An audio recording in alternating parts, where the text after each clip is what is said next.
Clyde just showed up, so we've got 6 people and I think we're ready to go.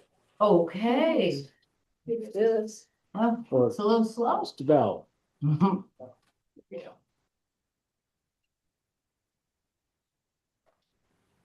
Okay. Be ready. So, welcome everyone. Thank you for attending. We are starting the Franklin County IDA meeting. Rachel, you could do a roll call. Jerry Bouye, Yes. Scott Gordon, Present. Melissa Mills, Here. Clyde Rabideau, Here. Nick Russell, Here. Eric Shaheen, Here. Nate Manette is absent. Also present Jeremy Evans and Rachel Carp. Okay. We need a motion to accept the agenda. Make motion. I'll second. All in favor? Aye. Any public comment? Do you introduce the other people that are here before us? Well, we have Chris and Joe from the OWD team. We have Justin Miller from Harris Beach. He's our counsel, and then Alex Burnett representing the USLE Chasm Road solar project. Okay. If there's no public comment, I need a motion to approve the previous minutes from March 25th and April 23rd. I don't know how we missed that. Oh, yeah, we didn't. So moved. First, second. Second. Okay, all in favor? Aye. Committee reports, governance? No report. We will get the governance committee together though soon for a couple of items. Jeremy, can I steal your pen? Okay, They'll be so excited. I have to write something. Okay, audit and finance committee. Where's Paul? No meetings. Okay. Paul is sick. Oh, okay. Well, Paul's sick, so are you taking the ball on the treasurer's report? Yes, I am. Okay, perfect. Okay, so for the IDA and really both IDA and EDC, let me just get to the financial statements. The first one is our budget report. So that's where we compare the budget to the actual, and we do the budget for where we should be at this point of the year based on the line item and where we are. And if you take a look at the IDA, we're in good shape. I mean, I think there might be 1 or 2 line items where we're a little bit above where we should be, but everything else is at where it's supposed to be or below. And that's just coming from year after year, especially Paul just working to refine the budget. So no surprises there. As far as our financial position statement, no surprises or big changes since last month. Our assets are up compared to last year, at least compared to April of last year. These are all comparing month over the past year. And then the final is the statement of activities, which just looks at our actual expenditures compared to actual expenditures at the same time. Not just expenditures, it's income also. So income and expenditures compared to last year. And yeah, just looking through it, there's nothing really to note or anything surprising unless anybody else has any questions. That would be the, yes. That would be the treasurer's report for the IDA. Thank you. I need a motion to accept the treasurer's report. So moved. Second. All in favor? Aye. Aye. CEO report. Just a couple things related to IDA projects. We're going to talk about Chasm Road Solar, the US Light and Energy Chasm Road Solar project in a minute, but beyond that, we're working on getting that closed very soon. OWD is also closing soon, hopefully next week. Talk about more about that if we need to. And then the other big one that I'm working on right now is the AES Chateauguay Wind Project. That's the That's basically the reconstruction of the first project that was in Chattagat And- 20 Oh, yeah. right. 20 years ago. The AES is basically rebuilding. Yeah. And Mhm. we accepted the application a couple months ago, but we are getting closer to having some proposed terms ready. And he's the one that came and spoke, correct? Yeah. That time? Okay. Yep, so that's kind of that's the next one on the list. So that's the CEO report. Great. Any old business? Digging. New business. We have a few resolutions. The first one, resolution number 2026-08. Adopt records and retention policy. I need a motion to bring that to the table. So moved. Any, what, do we have a In a second? second. Okay, there we go. Any questions or discussion?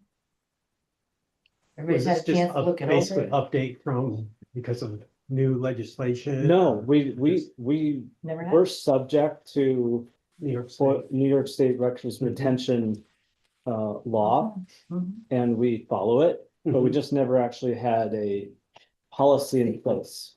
And so this is just kind of making it an official policy. I want to thank Rachel because she went and did the research, put it all together, and made equivalent policies for each of our agencies, just so I don't. we have it in place. No. It depends on what it is. Okay, Yeah, there are some things that we keep forever. A lot of correspondence, project correspondence, we keep around for 6 years. And do we have So a designated historian or records retention person? should be rich, Some governance committee. just kidding. it's, Good question. we don't have a lot, yeah, it's real, it's me. Okay, If any real questions come up, it's up to me to decide. Like if we had a FOIL request, right. I might ask Rachel, either Right. Rachel or Paul for help, but really it's me that responds to it. Right, and you're ensuring that all the records are kept and Yeah. secure and Yeah, everything. we do really good. Okay, Again, it's nothing new here. This is just adopting the policy that we should have had in place. Making it official. We do a roll call now? Yeah. Okay. Right, Sherry Bouye, yes. Scott Gordon, yes. Melissa Mills, Yes. Clyde Rabidou, Yes. Nick Russell, Yes. Eric Shaheen, Yes. Nate Minette is absent. Okay, thank you. Next, we have resolution number 2026-09. NYUSL Chasm Road 1 LLP supplemental authorization resolution. I need a motion. Be nice turning up a little. I'll second. It is a mouthful. There's a plus side here. This, if you didn't see it, I shared an email this morning, just a little bit more about this. If it looks familiar, that's because we approved this authorizing resolution in December. But as Justin and I were going through the closing process with the company, there was a discrepancy in the project cost that was approved in December in the authorizing resolution and what might end up being the ultimate project cost. And so, things change, project costs can change, but Justin's recommendation in this situation, because of that discrepancy that was found, was to do what he put together called a supplemental resolution that there's nothing different other than it recognizes this new and updated project cost. I think what we approved back in December was 7-point-something million, and this is $11,982,000. Right, so really it's really just to make sure that our authorizing resolution that you guys are weighing in on has the more accurate project cost. There's no other changes for the project. Did the project cost just go up or was something miss? No, it was more about what they we're gonna get for a mortgage, trying to anticipate what project costs were gonna be. And that pushed the number up to the 11.9 million. It doesn't mean they will spend all that. But it just, we wanted to make sure we captured that Okay. accurately. Any questions? What, is there anything we can do in the future to make sure that we don't, like, is there legal language we can use or something we can do so that we're not in this situation again? That's a big Oh, I see difference. what you mean. Yeah, it's significant. Like a minimum to a maximum or? Well, I don't know. I mean, this is the only thing, I don't know if you have any thoughts on it, Justin, but I think this demonstrates why there's this time between when you might authorize something Yeah, and when it actually closes, because it's all of this stuff Predicted that costs happens. were not as predicted. They changed over time, and that's being reflected in this new resolution. Yeah, and there's any number of things that can get not caught, but just discovered that is happening behind the scenes between the company and the company's attorneys and Justin to do all the due diligence that happens. That's why you have this process. That's why we have them on to make sure this stuff gets done the right way. So I don't know if there's I haven't encountered this before. no, that's so- fine. I'm just trying to save like a fire drill or something in the future where we've all gotta meet because there's a big difference and. But Justin's on top of it, sounds like. And luckily, we can just add it. to Appreciate our it. And, meeting instead of a Yes, special right. meeting. Well, and that's what we did. We Yeah. just, we worked to get it on the regular meeting. Rachel? Sherry Bouyer, Yes.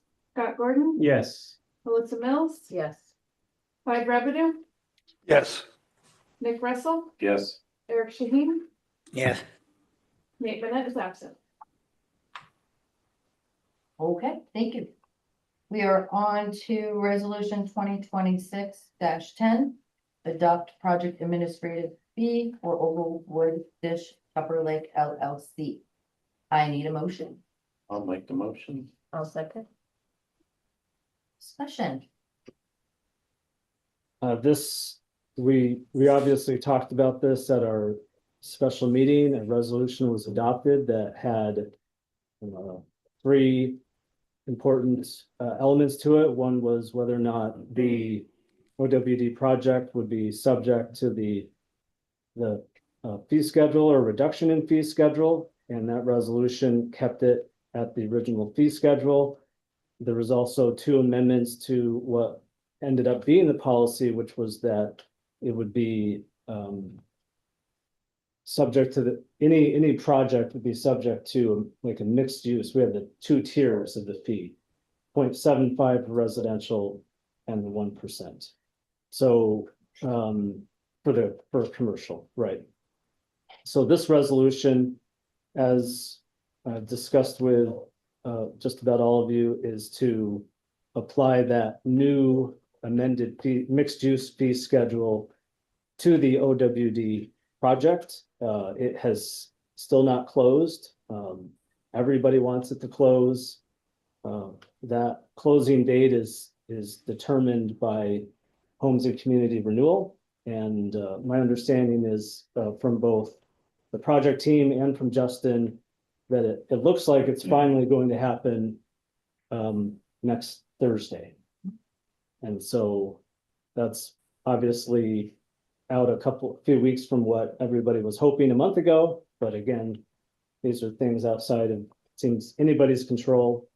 And so this resolution, if adopted, would apply the fee to OWD, which I'm trying to find the resolution, is approximately $358,000 fee.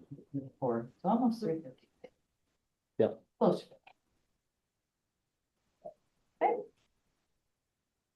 Any other questions?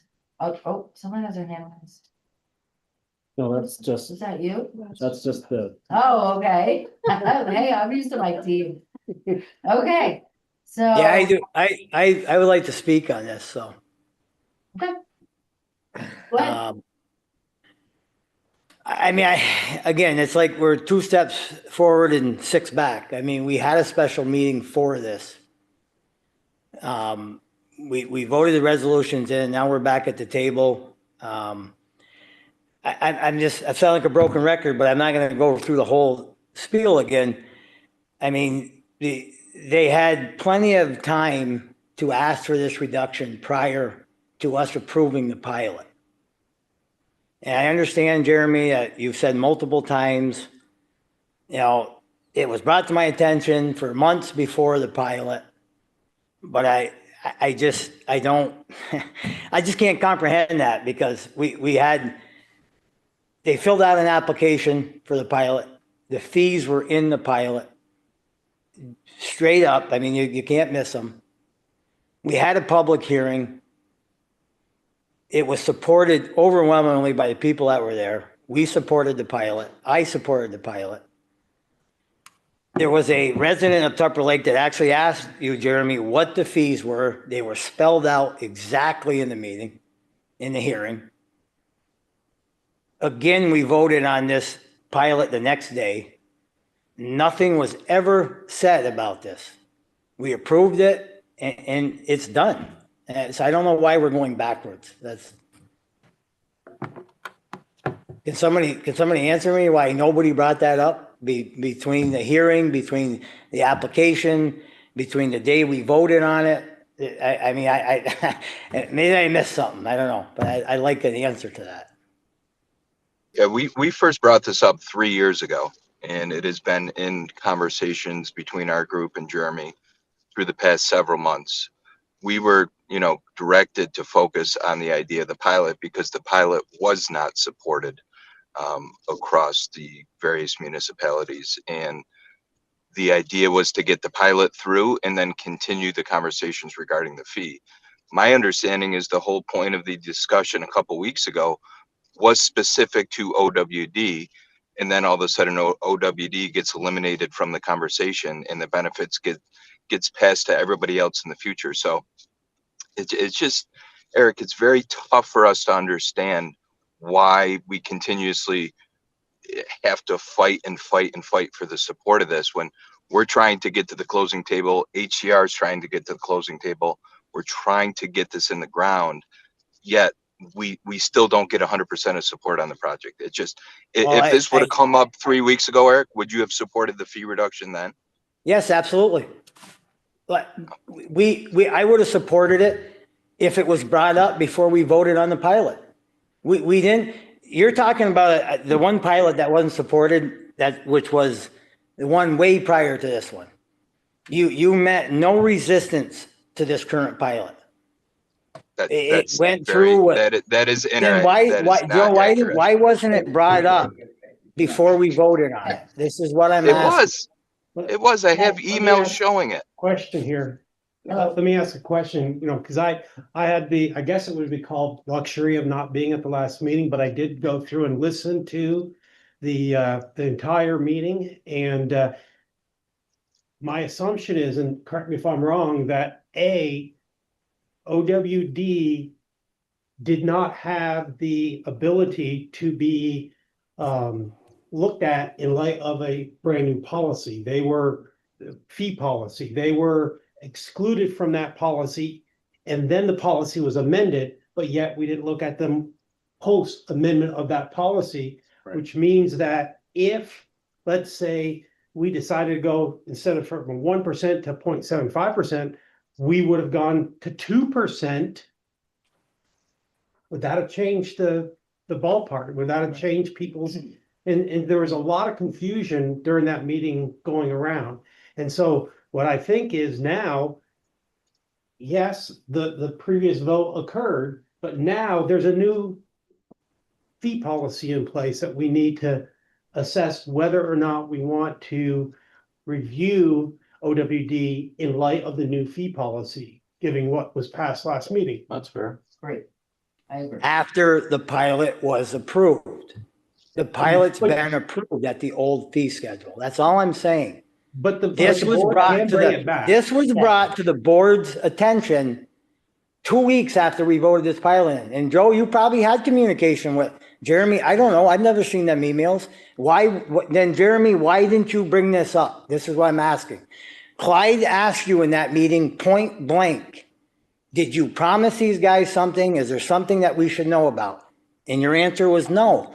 This is what upsets me. It's not the point. You would have came to us before we voted on the pilot and said, these guys would like a fee reduction. Absolutely, because it's prior to approving it. But then just to come out of the blue 2 weeks later and say, this is, The board can amend. We can amend, right. absolutely. This time I know I'm putting my point out. I'm just one vote and I understand that. we appreciate that. Thank you. So at this point, I think, it's pretty much the same discussion that we could do a vote. We're all- But in light of the new fee structure Correct. of 0.75 residential, 1% commercial, which, to be clear, was not voted on in regards to OWD at the last meeting. Right, which we're attempting to do right now. Correct. Okay, so we're all clear. We're all clear. Correct. Okay, thank you. May I make a statement? Is that okay? Oh, by the neck. Madam Chair, Look at that. okay, first off, I appreciate Eric's point of view and he has some valid points. I reviewed the amendment and I want to point out that the developers have given us some consideration in return. $50,000 worth of expertise. And if one were to just Google up the organizations that are involved with the developers, there's a lot of expertise involved. They have dozens of projects under their belt that have been very successful. Our organization in the last few months has determined that it will endeavor to create affordable housing in Franklin County. We've looked at a place in Chateaugay. However, the market demand was not there after our research. Nate was part of that research committee, subcommittee. We've also looked at Tupper Lake. We found a lot of wetlands, regrettably, and we're up against a stop there. There's also a parcel of land in Saranac Lake that I've alerted Jeremy to that we'd like to take a look at. But I want to highlight the reciprocation from the developers because this expertise could be very valuable to us as we pursue affordable housing from our organization. We got a lot of money coming in, and it's not just to pay salaries on the board, not in my book. The money coming in should be devoted to 2 or 3 of the priorities that we met and discussed, one of which is affordable housing. The other is childcare. That's so important to our workforce. Those are 2 of the priorities that we identified. But the expertise that is being offered could be very good for us because they've done it a lot of times. So I'm thankful for that. That's all I got to say about this particular. That's a good point, Thank you. Clyde. Thanks for bringing that up I and meant to do that as that's well, really good faith effort and good faith from the developer. for sure. Thank you. Thank you, Clyde. Okay, great job. Sherry Bouye, Yeah. Scott Gordon, Yes. Melissa Mills, Yes. Clyde Rabidou, Yes. Nick Russell, Yes, Eric Shaheen, No. Nate Manette is absent. Okay. Thank you. Next on the agenda, executive session, which I don't believe we need. No, Next, public comment. Is there any public comment? Okay. I need a motion to adjourn. so Second. thanks, Alex. Thank you. Next meeting is June 10th. Thank you, guys. Thank you.